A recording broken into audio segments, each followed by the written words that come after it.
Iran কখনোই Israel সঙ্গে আপোষ করবে না বলে মন্তব্য করেছেন দেশটির সর্বোচ্চ নেতা আয়াতুল্লাহ আলী খামেনি।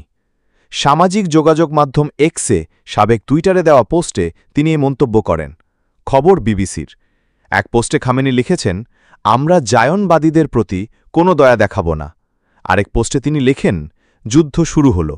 এই মন্তব্যগুলো তার একাধিক ভাষায় পরিচালিত এক্স অ্যাকাউন্টে প্রকাশিত হয়েছে।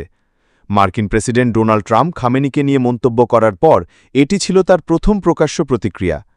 মঙ্গলবার ইরানের সর্বোচ্চ নেতা আয়াতুল্লাহ আলী খামেনির বিষয়ে ইঙ্গিত করে প্রেসিডেন্ট ডোনাল্ড ট্রাম্প তার নিজস্ব সামাজিক যোগাযোগ মাধ্যম ট্রুথ সোশ্যালে লেখেন, আমরা ঠিক জানি তথাকথিত সর্বোচ্চ নেতা কোথায় লুকিয়ে আছেন।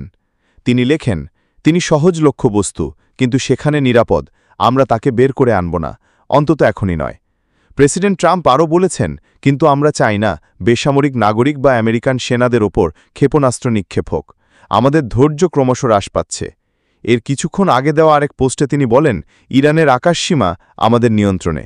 এই পোস্ট দুটির পরপরই তৃতীয় আরেকটি পোস্টে প্রেসিডেন্ট ট্রাম্প লিখেছেন, আনকন্ডিশনাল সারেন্ডার বা নিঃশর্ত আত্মসমর্পণ। সম্মানিত দর্শক, আমাদের ভিডিও আপনার ভালো লাগলে চ্যানেলটি সাবস্ক্রাইব করুন।